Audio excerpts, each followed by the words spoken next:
Hola, soy el doctor Anselmo Flores Andrade y sean bienvenidos al programa Conversaciones con Perspectiva. En la misión de hoy hablaremos del libro Los partidos políticos en México a través de las elecciones presidenciales 1988-2018. Un libro que recomiendo ampliamente no solo a los especialistas en el tema, sino también para el público interesado en nuestra historia política contemporánea. Pero ¿quién mejor para hablarnos del contenido de esta obra académica que el doctor René Torres Ruiz, coordinador y autor de varios textos de esta obra? Pero antes de darle la palabra a nuestro invitado, permítanme presentarlo. El doctor René Torres Ruiz es doctor en ciencia política por la Universidad Autónoma de Barcelona y actualmente es profesor investigador de tiempo completo en el Departamento de Ciencias Sociales y Políticas de la Universidad Iberoamericana. Es autor y editor de varios libros, entre los que podemos mencionar La senda democrática en México, Origen, Desarrollo y Declive del PRD, Surcando la democracia, México y sus realidades, Crisis política, autoritarismo y democracia, Acciones colectiva en el campo global y regional, y el más reciente, Los partidos políticos en México a través de las elecciones presidenciales 1988-2018. Finalmente, debo mencionar que el doctor Torres Ruiz es miembro regular de la Academia Mexicana de Ciencias y miembro del Sistema Nacional de Investigadores Nivel 1. Doctor René Torres Ruiz, muchas gracias por haber aceptado la invitación y darnos su tiempo para estar con nosotros. Al contrario, doctor Anselmo Flores, pues muchísimas gracias por tu invitación, por la cordialidad y porque abres un espacio para la discusión más allá del texto de este libro puntualmente, desde luego sobre el que conversaremos, pero que dará seguramente pretexto para reflexionar sobre otros temas de la vida política contemporánea de México. Así será, René. Quiero iniciar con una pregunta que, en mi opinión, contextualizará nuestra conversación. Desde una perspectiva histórica, René, ¿nos podrías, para el público que nos va a ver y escuchar, nos podrías recordar qué eventos políticos relevantes ocurrieron en el periodo que trata el libro, 1988-2018? Por supuesto, Anselmo, sí, es un periodo en realidad, yo diría, emblemático para la vida política de México por varias razones. Eh, Nuestras generaciones, la tuya y la mía, lo sabemos muy bien porque nos tocó pues acompañar esos acontecimientos, vivirlos y ser actores de alguna u otra manera desde la ciudadanía de lo que estaba ocurriendo en un proceso de cambio político o de lo que también se conoce como transición a la democracia. Y finalmente, ese periodo es el que marca, yo diría, un antes y un después de nuestra democracia representativa, procedimental. Más allá de las críticas que se puedan hacer a la democracia representativa, electoral, creo que tiene, desde luego, varias, digamos, aristas que valdría la pena reseñar muy brevemente. El periodo 88-2018 en México se caracteriza primero partiendo del 88 como un año de irrupción de fuerzas políticas antagónicas al entonces hegemónico revolucionario institucional. Ese es un aspecto que me parece determinante de este periodo 1988-2018, y digo que aparecen fuerzas políticas antagónicas porque aunque ya existía, por ejemplo, el Partido Acción Nacional, que había sido creado en 1939, no es sino hasta 1988 en donde realmente, desde la posición de centro derecha, se constituye como una fuerza político partidista con la suficiente fuerza de contender por la presidencia de la República en condiciones no de equidad, porque todavía no se contiende por la presidencia ni por ningún cargo de representación proporcional en ese año de manera equitativa, pero sí de una manera importante, con una capacidad de convocatoria y de presencia muy significativa. Acción Nacional se convierte a partir de 1988 en la principal fuerza desde el centro derecha y contiende en aquel año con Manuel J. Cloutier, un empresario sonorense, que logra constituirse en una candidatura muy interesante y yo diría propositiva, desde luego también, frente a un amplio electorado que ya venía desgastándose frente a lo que representaba el PRI. Pero a la par, Anselmo, también aparece el Frente Democrático Nacional. El Frente Democrático Nacional es un frente muy significativo porque reúne a fuerzas de izquierda, de centro izquierda, progresistas, que habían luchado desde diferentes trincheras de la sociedad, digamos, opositora, sobre todo de carácter más desde la ideología, si nos posicionamos en el espectro ideológico, desde la izquierda, desde el flanco de la izquierda, un flanco que, como tú sabes, antes del 88, incluso, digamos, en un periodo que abarca un largo tramo, ¿no? De 1929 hasta los años 60 o 70, la izquierda, en términos mayoritarios, fue una posición ideológica confinada a la clandestinidad. Muchas de esas fuerzas se unen, curiosamente, de manera, es complejo poderlo explicar en pocas palabras, pero confluyen con otra fuerza de centro izquierda que rompe con el revolucionario institucional, y me estoy refiriendo al grupo político de priistas encabezado fundamentalmente por Cuauhtémoc Cárdenas, Porfirio Muñoz Ledo e Ifigenia Martínez, y este conglomerado de fuerzas de izquierda, ¿no?, que venían desde trotskistas, leninistas, guevaristas, sociedad civil independiente, partidos políticos que se habían venido fundando en los años 70, también, digamos, de manera paulatina después del 68, se encuentran en el 88 y fundan el Frente Democrático Nacional. Y estas dos fuerzas políticas, Partido Acción Nacional por un lado, la derecha, y el Frente Democrático Nacional, izquierda por el otro, se construyen, se erigen, se presentan y emergen en ese año climático como dos fuerzas opositoras verdaderamente opositoras y con capacidad de convocatoria frente a un modelo que hasta entonces había resultado hegemónico y en donde mayoritariamente el PRI ganaba las elecciones, por supuesto, en el orden del 80, 85, de los periodo histórico, 88-2018, lo que ocurre es que a partir de ese año dejamos de tener en el país un sistema de partido hegemónico encabezado por el PRI para tener un sistema de partidos plural, que ciertamente es encabezado por tres grandes fuerzas políticas: PRI, PAN, Frente Democrático Nacional, que luego, a partir del 5 de mayo de 1989, meses después de las elecciones, se constituye en el Partido de la Revolución Democrática.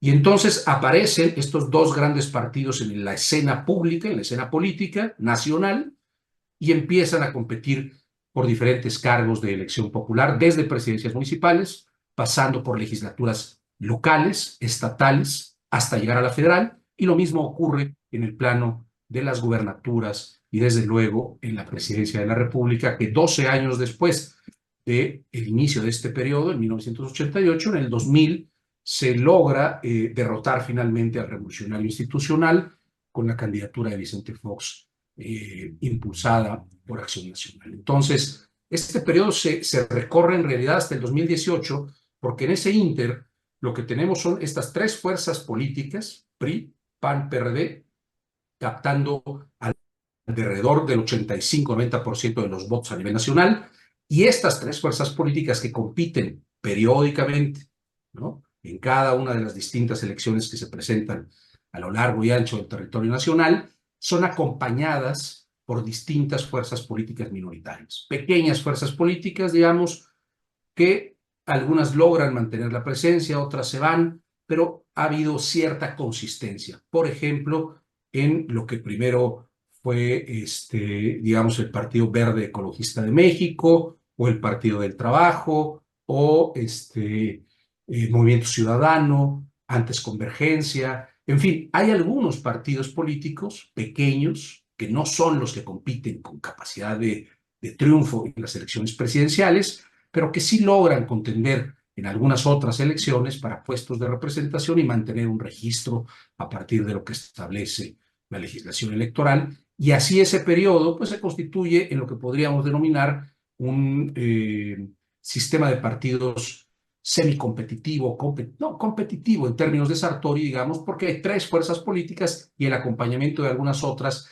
que en efecto genera la construcción de un sistema de partidos pues más plural del que teníamos antes de 1988 y en donde sí vemos también algo que es muy significativo de ese periodo de 30 años, 88-2018, que es el de la competitividad electoral y el de las distintas alternancias en la presidencia de la República y en distintos cargos como gubernaturas, presidencias municipales, legislaturas.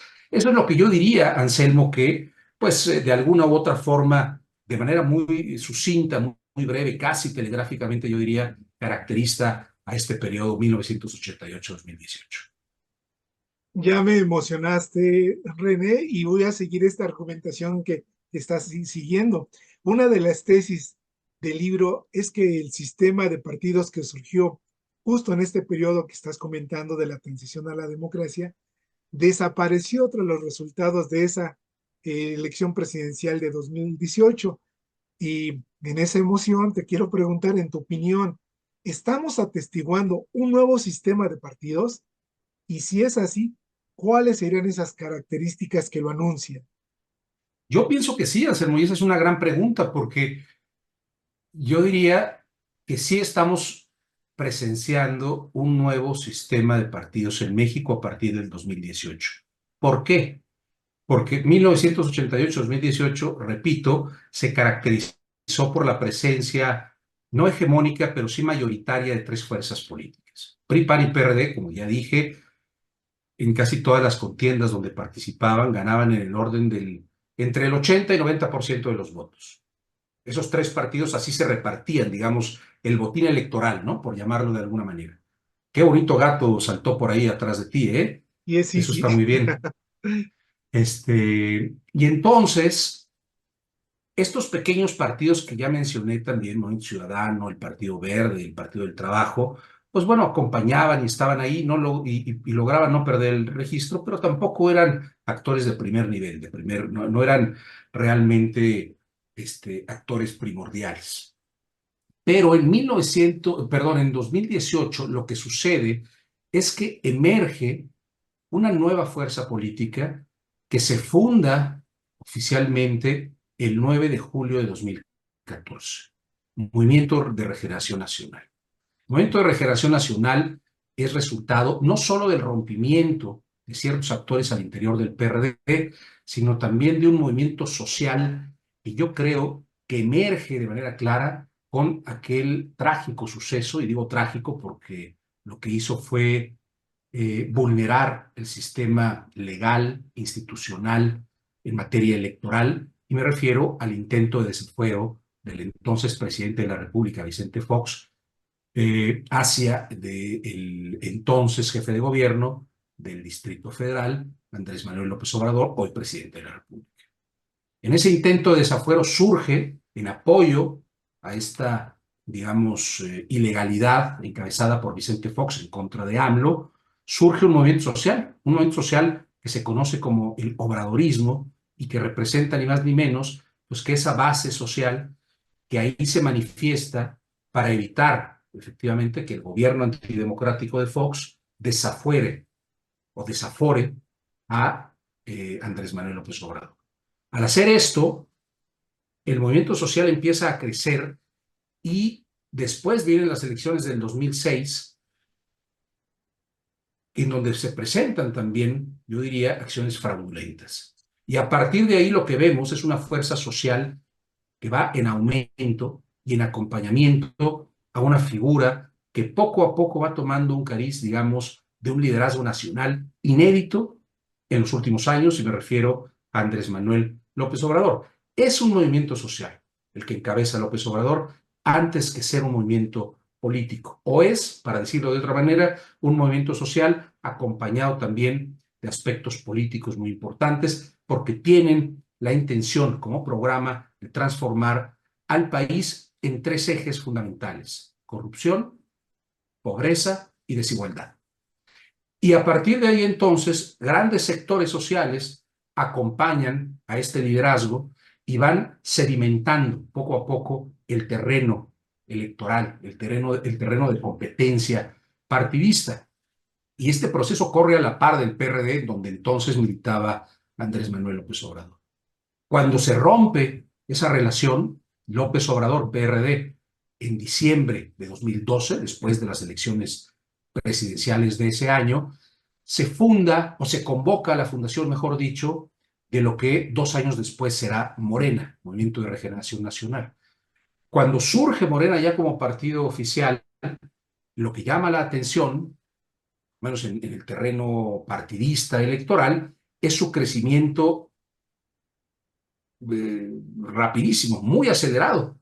Del 2014 al 2018 logra posicionarse como la primera fuerza política. En 4 años, solo en 4 años de existencia del partido político, y además en el 2018 lo que hace es irrumpir en el escenario electoral y desbancar de una manera contundente, ¿no?, por todo este proceso de sedimentación que venía construyendo el obradorismo desde el 2005 hasta el 2018, y logra desbancar en el 2018 ya con mucha claridad y con un mensaje muy claro dentro de sectores muy amplios de la sociedad, y con la fuerza también muy amplia de alrededor de 30 millones de personas que confiaban ya y que simpatizaban con la propuesta de Andrés Manuel.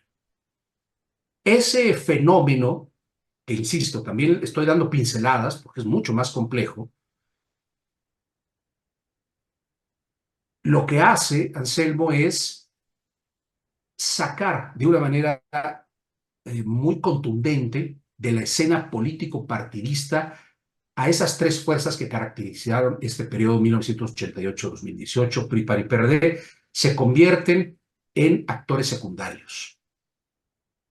Y es así, incluso en datos duros. Cuando uno acompaña el crecimiento de Morena del 2018 al 2024, te das cuenta que han obtenido 23 gubernaturas, la mayoría en 19 congresos estatales, cientos de municipalidades, de ayuntamientos, el triunfo en la presidencia de la República en 2018, seguramente el triunfo en la presidencia de la República en 2024, seguramente también el triunfo en la jefatura de gobierno de la Ciudad de México y en algunas candidaturas que hoy tiene el PAN, sobre todo. Entonces, porque ya el PRI, sorprendentemente, en ese mismo periodo, de tener en el 2015 19 gubernaturas, si mal no recuerdo, hoy tiene solamente 2. Es decir, en ese periodo de crecimiento de Morena, el PRI ha perdido 17 gubernaturas. ¿Qué más claridad que eso? Es decir, hubo un cambio en el escenario y en la composición político-electoral partidista de México. Ese, desde luego, es un dato duro para pensar que estamos hoy frente a un partido político como Morena, que no es hegemónico, porque las condiciones de hegemonía no existen, no son las mismas condiciones estructurales ni institucionales que existieron cuando el PRI era hegemónico en los años 40, 50, 60, 70, 80, en donde las estructuras estaban diseñadas para permitir la hegemonía del revolucionario institucional, y hoy no. Hoy lo que tenemos es un nuevo sistema de partidos con un partido mayoritario, claramente mayoritario, ¿no?, predominante, si se quiere, como es Morena, por los resultados que está obteniendo, los resultados electorales, pero en donde, aunque muy disminuidas, siguen estando presentes algunas otras fuerzas políticas, ¿no?, que pueden dar la batalla en distintos órdenes de gobierno, sobre todo gubernaturas y presidencias municipales y legislaturas. Me refiero al PRI y PAN, fundamentalmente, y un PRD que cada vez está a punto, digamos, de llegar al desfiladero y desaparecer, quizá ya como partido político, ahí sí ya perdiendo su registro nacional. Eso es lo que yo observo y así denominaría yo hoy por hoy el sistema de partidos que prevalece en nuestro país. Qué interesante y sugerente tus reflexiones en relación al sistema de partidos.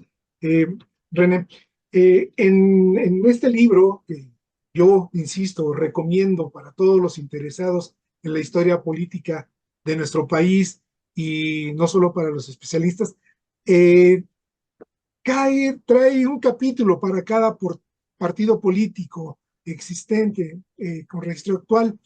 Eh, Estoy consciente de que no se puede generalizar, René, pero no puedo dejar de preguntarte lo siguiente, aprovechando tu expertise en esto.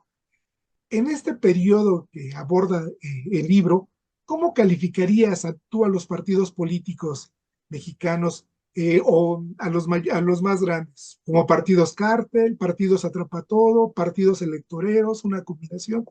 ¿Nos podrías ayudar a responder esta pregunta? Sí, gran pregunta y difícil de responder. Yo pienso que cada uno de ellos no se puede, es decir, no podemos pensar que todos los partidos que han logrado cierta regularidad en este periodo 1988-2018 sean lo mismo. No, yo creo que eh, hay diferencias y también tiene que ver con la capacidad de obtención del voto, ¿no? Del respaldo popular que cada uno de estos partidos tiene.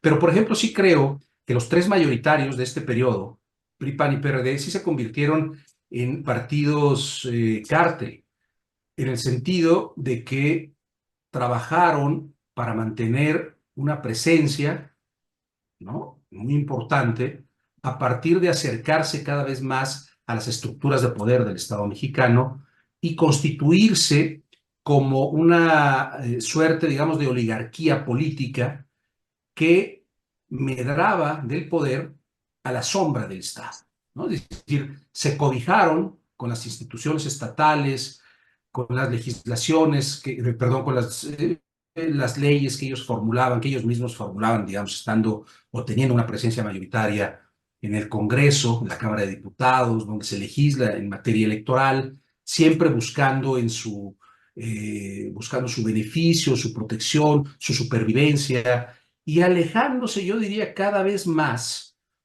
de los intereses de la ciudadanía. Es decir, en México creo que se fue construyendo una partidocracia, que quiere decir un alejamiento, ¿no?, de los intereses ciudadanos y una defensa a ultranza de de los intereses de los partidos, de los grupos que controlan los partidos, que muchas veces son grupos pequeños, quienes deciden las candidaturas, quienes se alimentan de los recursos, quienes obtienen privilegios, quienes tienen cargos de representación, quienes tienen también incidencia y capacidad de penetración en las estructuras de poder a nivel estatal y por tanto inciden también en las decisiones que se toman en distintas materias, ¿no? Es decir, se fue partidizando la vida política y restando también la posibilidad de que algunos actores ciudadanos independientes, que no necesariamente tienen por qué creer o confiar o respaldar o militar en algún partido político, pudiesen participar de muchas otras maneras.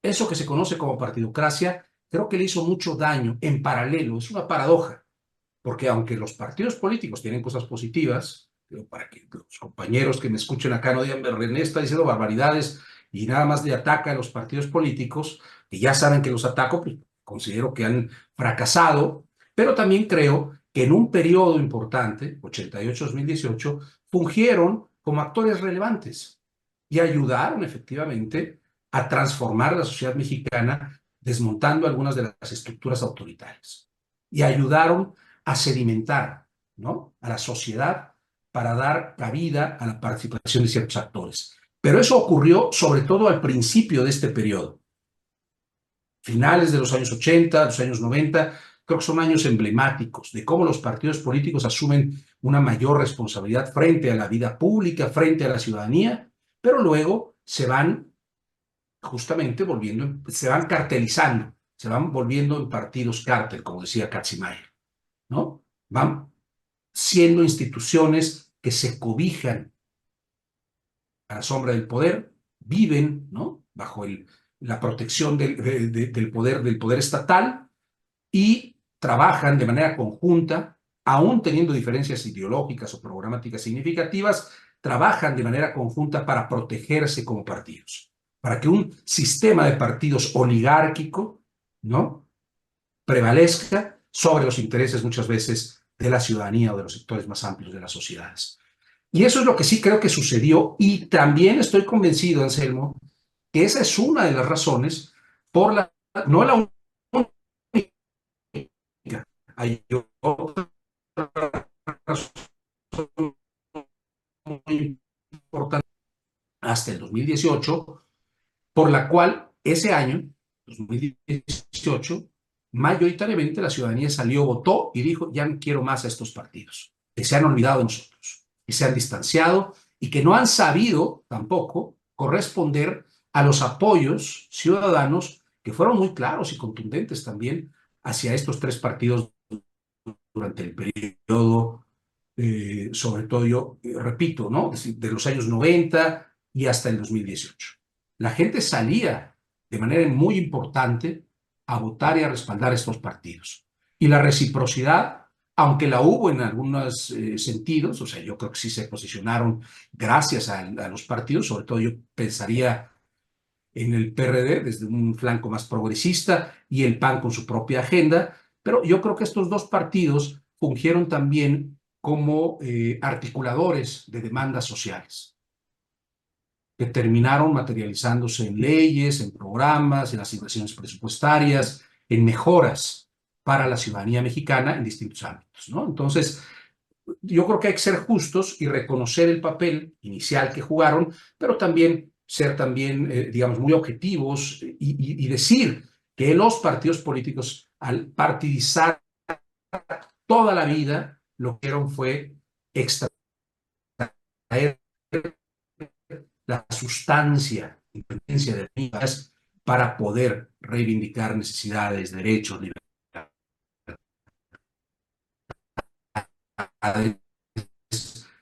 y los partidos de occidente a otro actor que también es determinante en este periodo, que es el de las élites económicas que impulsan el neoliberalismo y que también este nuevo modelo económico de mercado libre y restricto, sin límites, tiene una incidencia determinante en la vida política de México y del mundo, pues, ¿no?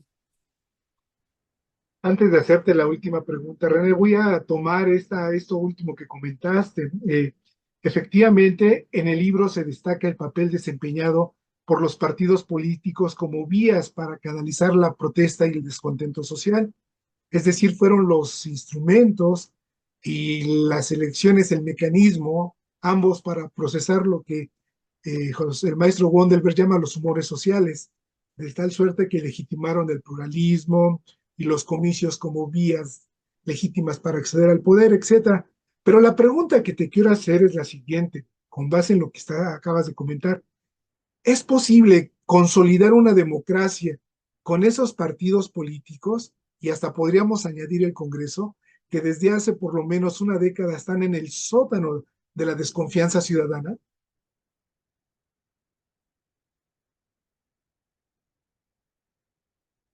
Hola, te perdí. Sí, qué interesante lo que comentas, René. En tu libro se destaca el papel desempeñado por los partidos políticos en este periodo de transición a la democracia. Lo que te quiero preguntar es lo siguiente: ¿es posible consolidar una democracia con esos partidos políticos, y podríamos incluir inclusive al Congreso, que desde hace por lo menos una década están en el sótano de la desconfianza ciudadana?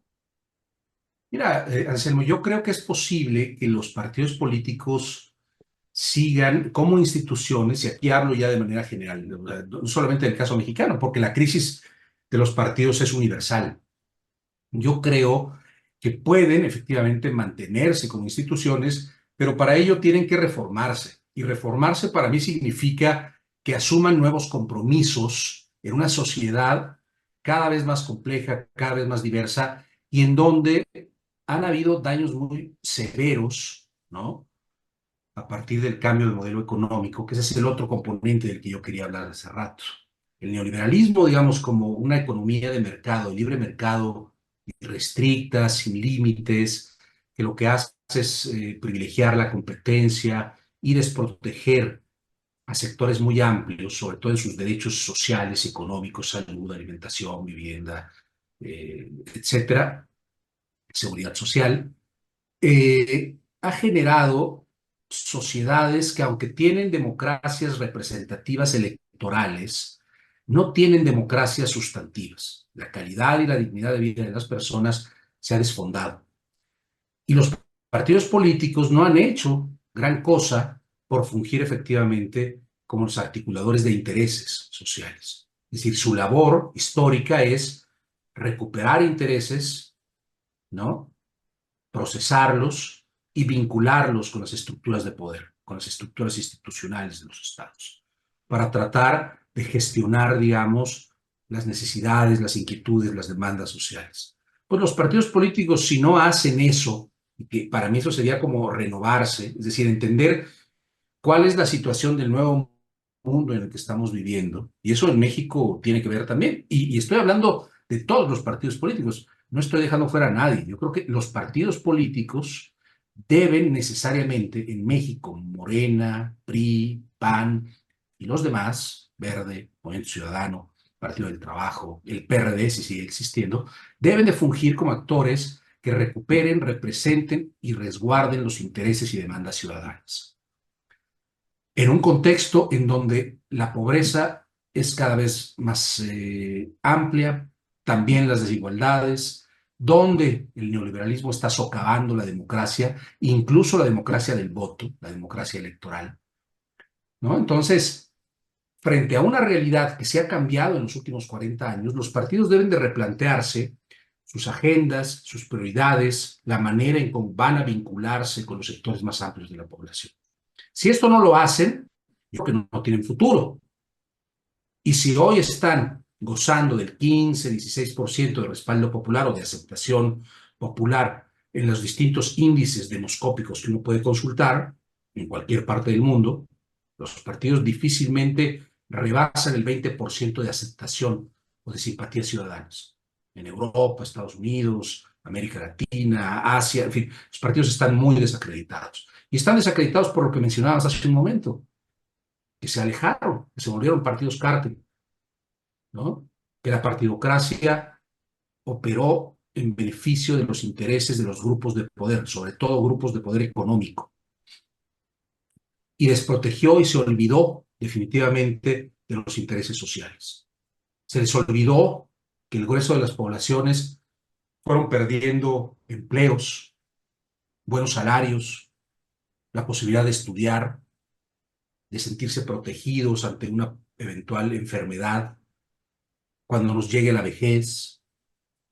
Uno no puede vivir, el ser humano no puede vivir en sociedades en donde se ha ido desestructurando todo lo institucional y se ha ido vaciando la posibilidad del bienestar. Y los partidos, insisto, como actores o asumen ese compromiso y entienden que ese es su rol fundamental en las sociedades, articular a la sociedad civil con la sociedad política, ¿no? Y aún así las cosas han cambiado. Sería todavía mucho más complejo explicar con detenimiento el papel de los partidos, pero por lo menos ese rol de articular intereses sociales y llevar esos intereses, defenderlos y posicionarlos en las estructuras de poder donde se toman decisiones, podría eventualmente permitir el renacimiento de los partidos políticos. Y cuando hablo del renacimiento es una nueva aceptación ciudadana de estas instituciones, y si además otra cosa, se democratizan hacia el interior. Son partidos políticos los nuestros, los mexicanos, y ocurre en muchas partes del mundo, partidos terriblemente oligárquicos, elitistas, en donde son un pequeño grupo de personas las que toman todas las decisiones al interior del partido y se benefician de los amplios recursos que reciben sin tomar en cuenta las bases, a la ciudadanía, a los sectores amplios, a la ciudad, ¿no? A las ciudadanas y los ciudadanos están ausentes de la vida partidista. Y esto es porque las élites partidistas lo han hecho así, han promovido eso para convertir casi a los partidos políticos en franquicias familiares o de pequeñas oligarquías. Eso también es algo que debe de ocurrir si los partidos quieren, insisto, reposicionarse en la vida pública, es decir, democratizarse. Si los partidos no se democratizan y tampoco ayudan a la democratización sustantiva de las sociedades, definitivamente creo que los partidos están por firmar, digamos, su acta de defunción. Si hacen lo contrario, podríamos pensar efectivamente que estas instituciones tienen algún futuro y que las sociedades pues caminarán en las próximas décadas, en los próximos años, acompañadas, dejándose acompañar de estas instituciones, no solo, pero también de estas instituciones, para tratar de imaginar e impulsar nuevas formas de organización política y social. Qué interesante y qué bien que señalas estos síntomas internos de los partidos y también estos síntomas del contexto, que es donde se insertan los partidos y el sistema de partidos, porque finalmente te quiero preguntar, René, la tarea del politólogo no es predecir lo que va a pasar, eso nos queda claro. Cada elección federal nos depara sorpresas, pero también confirma tendencias. En tu opinión, René, desde la perspectiva del sistema de partidos, aunque ya lo mencionaste, pero tomando estos dos elementos de síntomas de contexto interno, ¿qué tendencias se confirmarían y qué sorpresas podríamos esperar después de estas elecciones de 2024? Desde la Pues perspectiva de mira, los partidos políticos. claro, mira, Anselmo, yo no veo en el escenario ningún elemento que me permita avisorar alguna sorpresa.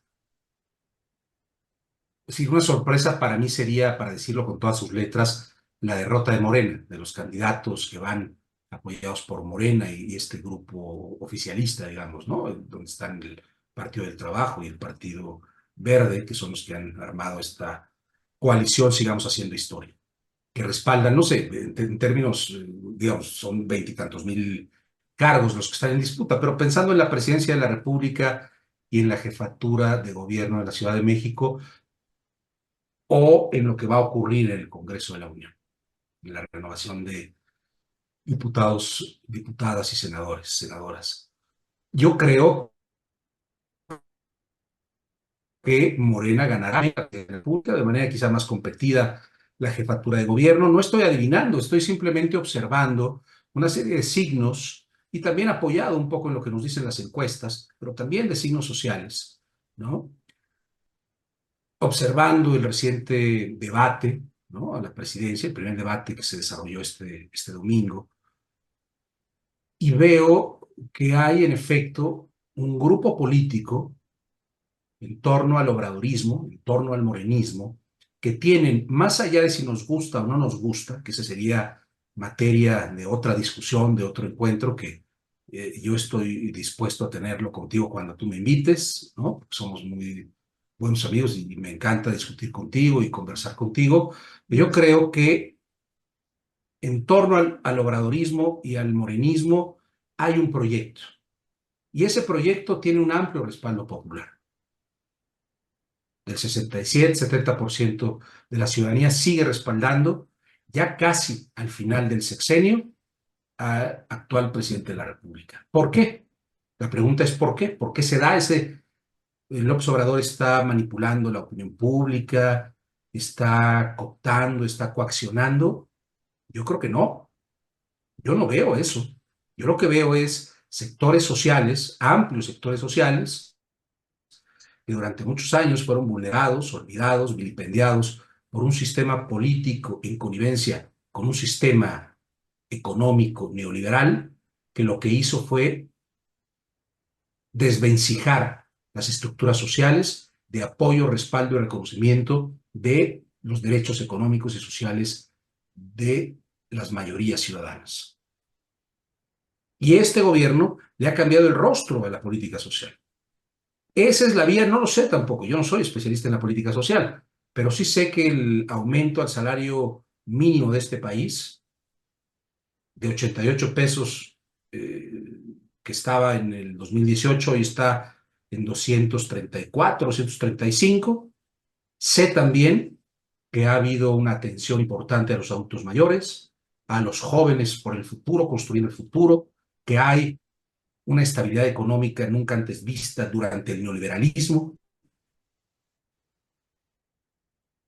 que hay respeto, digamos, a la vida de los sindicatos. Yo no veo esas intromisiones ni esas injerencias del poder presidencial en los sindicatos como se daban antes. Es decir, veo signos alentadores. Hay algunos problemas que todavía se deben de atender. La violencia, ¿no?, descontrolada, el crimen organizado. Hay que seguir trabajando con las desigualdades, con las discriminaciones, con la protección de los derechos humanos, desde luego, por supuesto. Y hay que ser críticos con este gobierno del observador y con todos los que vengan. No se trata de defender a ultranza a nadie y tampoco es mi papel ni mi interés. Pero sí es muy importante reconocer lo hecho y entender que eso que se ha hecho y se ha hecho bien es lo que yo creo que está atrás de ese respaldo amplio, ciudadano, frente al observador y al proyecto que él representa y al que representa Claudia Sheinbaum y Clara Brugada y muchas y muchos otros candidatos a puestos de elección popular que van respaldados por Morena. Y eso es lo que creo que les va a dar un amplio triunfo en las elecciones del próximo 2 de junio. No otra razón, sino que la ciudadanía está percibiendo que sí hay un cambio en la manera de hacer política y que puede haber un cambio y que es necesario que se dé ese cambio en aras de que las sociedades, la mexicana y las sociedades del mundo, vivan cada vez mejor. Esa es la función de cualquier clase política. Y si eso no se cumple, si eso no se pone o no se inserta con mucha claridad y se defiende en la práctica, en la toma de decisiones, pues entonces ninguna clase política prosperará. Hoy, la clase política emparentada con el obradorismo, creo que está prosperando porque algo ha hecho bien y está comprometida con la dignidad de las personas y con la protección de sus derechos sociales y económicos y con otros derechos, pero fundamentalmente y poniendo en el centro derechos económicos y sociales. Entonces, eso es lo que creo, Anselmo, que explica en buena medida el éxito o la valoración positiva que yo hago de este gobierno obradorista y por la que, insisto, yo sorpresas no veo en el escenario. Por otra parte, lo que observo es que el proyecto del PRI, PAN y PRD representa regresar al pasado, a un pasado de privilegios, de posicionar a oligarquías, de olvidarse de las grandes mayorías, de saquear al erario público. Es decir, no hay una propuesta que a mí me diga, oigan, pues así vamos a resolver la pobreza, la desigualdad, la corrupción. Pues yo no lo veo en el discurso de Xochitl, que es donde se debería de observar, en las plataformas de los distintos candidatos y candidatas que andan por todo el país para obtener el voto popular y que van acompañados del PRI, PAN y PRD. Lo que veo más bien es un enojo, una crítica a veces irracional e infundada de lo que se ha venido haciendo en el gobierno de López Obrador. Y si no hay debate, si no hay inteligencia, si no hay un proyecto de país, pues entonces es muy difícil que la ciudadanía voltee a ver a cualquier grupo político.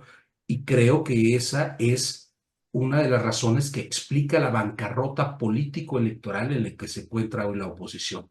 Que dicho sea de paso, es muy triste que así suceda, porque un país que aspire a ser democrático, a consolidar una democracia auténtica, necesita de contrastes, de oposiciones, de debates, de diferentes proyectos, alternativas. Si eso no existe, es muy difícil que podamos aspirar como colectividad a la construcción de una auténtica democracia, porque la democracia es ante todo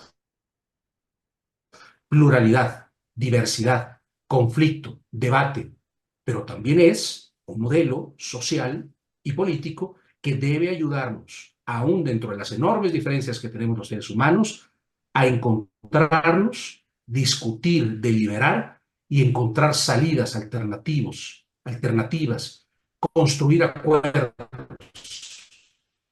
que nos permita seguir viviendo juntos y juntas, a todas y a todos, pero con dignidad. Logremos construir sociedades equitativas, justas, armónicas, comprensivas, aún, repito, dentro de las enormes diferencias que tenemos las personas.